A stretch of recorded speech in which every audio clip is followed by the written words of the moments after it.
Alinsunod sa pangako ni Pangulong Ferdinand R. Marcos Jr. na itayo ang isang bagong Pilipinas, sari-saring programa at inisyatibo ang inilatag ng administrasyon para paunlarin ang bawat aspeto ng buhay ng mga Pilipino.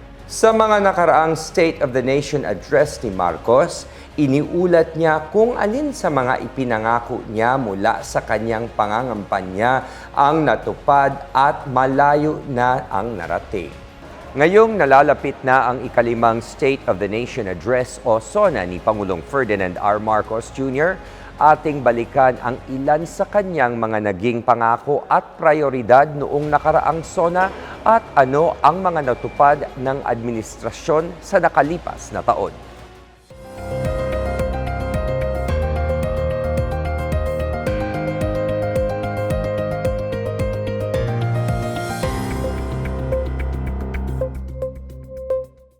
Natupad ni Pangulong Marcos ang isa sa mga pangako niya noong panahon ng kampanya na gawing abot kaya ang bigas ng inanunsyo niya noong SONA 2025 ang paglulunsad noong Mayo ng programang Benting Bigas Meron Na.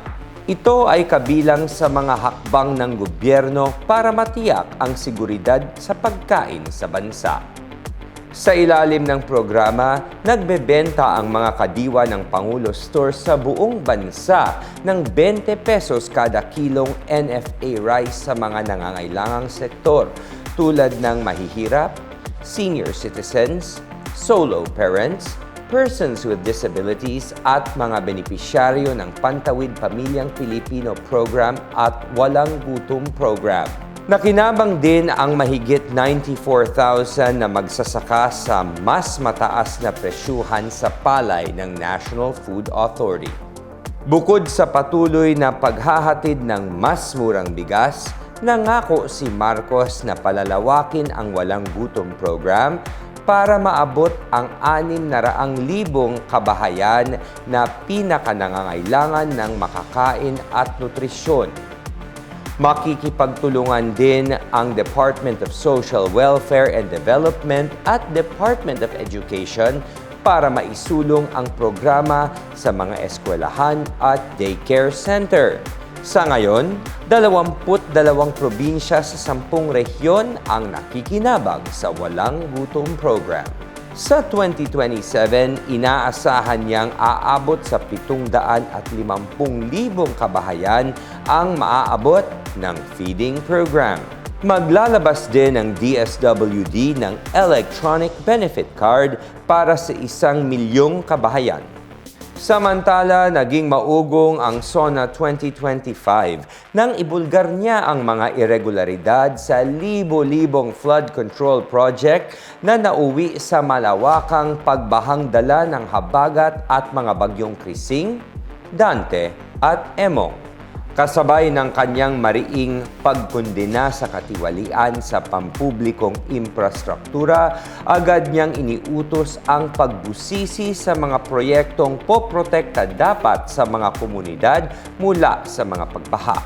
Noong Setyembre 2025, binuksan ni Marcos ang Independent Commission for Infrastructure para imbestigahan ang mga maanumalyang proyekto. Nasa 100 bilyong pisong halaga ng mga kontrata ang nabistong kinorner ng 15 kontraktor na may basbas ng mga umano'y padrino sa gobyerno. Ilan sa mga kalaunay inimbestigahan ang mga kontraktor na sina Curly at Sara Diskaya, mga opisyal ng Department of Public Works and Highways at ilang senador at kongresista kabilang ang ngayoy puganting si dating Ako Bicol Representative Zaldico. Na-freeze din ang mahigit 1,600 bank account at ari-arian ng mga sangkot sa kontrobersya. Isa pa sa ipinangako ni Pangulong Marcos noong SONA 2025 ang zero balance billing para sa mahihirap na pasyente bilang bahagi ng pagsusulong ng administrasyon ng Universal Healthcare. Dito, libre ang pagpapakonfine sa basic ward at sagot din ang ilang gastusin sa gamutan at iba pang serbisyong medikal sa 86 na ospital ng Department of Health. Mula July 2025 hanggang March 2026, nasa 2.1 million na pasyente na ang nakinabang sa zero balance billing. Ngayong taon, naglaan ng DOH ng 1 bilyong piso para maipatupad ito sa mga piling lokal na pamahalaan. Ilan lamang ang mga ito sa mga nagampanan at umusad mula ng banggitin ni Pangulong Marcos sa kanyang nakaraang SONA. Si Maridig Masinas, solo parent, taga Barangay 18, Cabangan, Legazpi City po. Ako po, nagpapasalamat po ako dahil po merong programa nito si President kasi malaking tulong po. Gaya ko, imbis po na ang araw ko, 120 dahil po ay 60 dahil kalahati, 1 kilo, 60. Oh. Ngayon nakatipid, 20 pesos na lang. Marami po, malaking tulong po. Good for 7 days. Dalawa na lang pong maliit. Kumbaga, grabe po talagang tulong sa aming mahihirap. Kaya nagpapasalamat po kay BBM, kay President na meron siyang programang ganito. Sana po, pagpatuloy niyo po ang ganitong programa dahil po malaking tulong po sa amin na mahihirap, lalo na po ako solo parent. Wala po akong katuwang, solo ko po. Minsan puro fish mo lang ako. Fish mo. Pag-ibang pag-along nga ni ma'am, nag-ibig ako minsan. Na-enroll ko pa lang sa aki ko. Ay, magayon ang quality niya. Haros, garingan daw pa nga niya ang first class data ko. Yan pong mga mahal na bagas pa. Madali siya mapanis baga. Ako po si Clarissa Gaberia, Corpus member po ako kang Barangay 16, Washington Right. Dakula pong tabang ang ining programa na 20 pesos ang bagas arong sa kuya na lang sa buhay, construction worker. So agum ko na okay man so. Dakula na tabang ta 20 pesos tapos na-avail ni Giverni monthly man. Dakula pong tabang. Aloy man po, man lang kami, 4 member sa family. Mga na po yan sa mga 3 weeks. Mahal po kaya sa bigas. Bago kami nakabili, po yung bigas 50 pesos per kilo.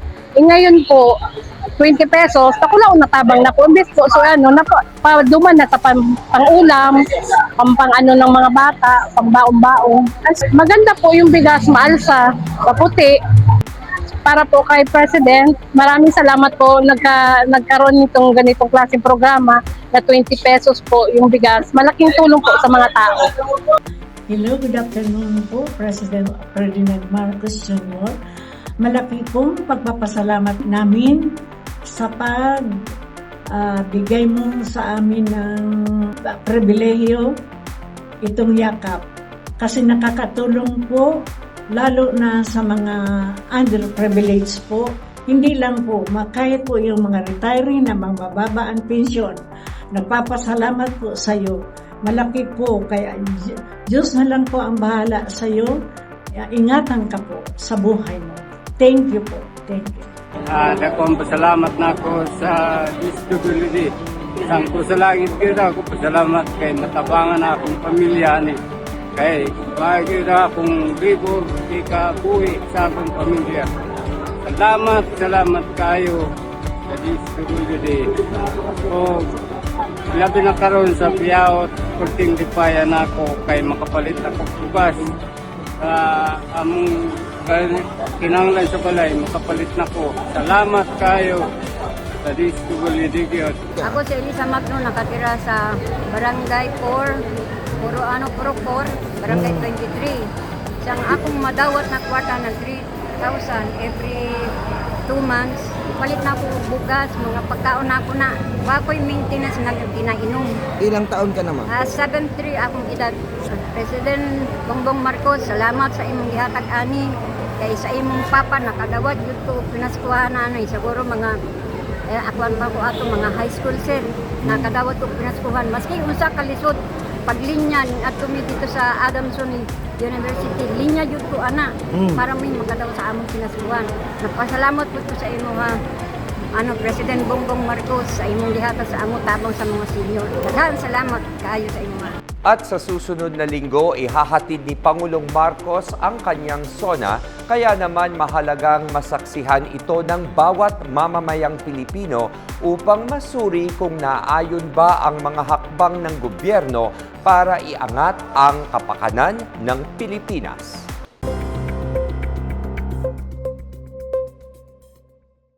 Big ideas, real conversations. This is PNA Talks.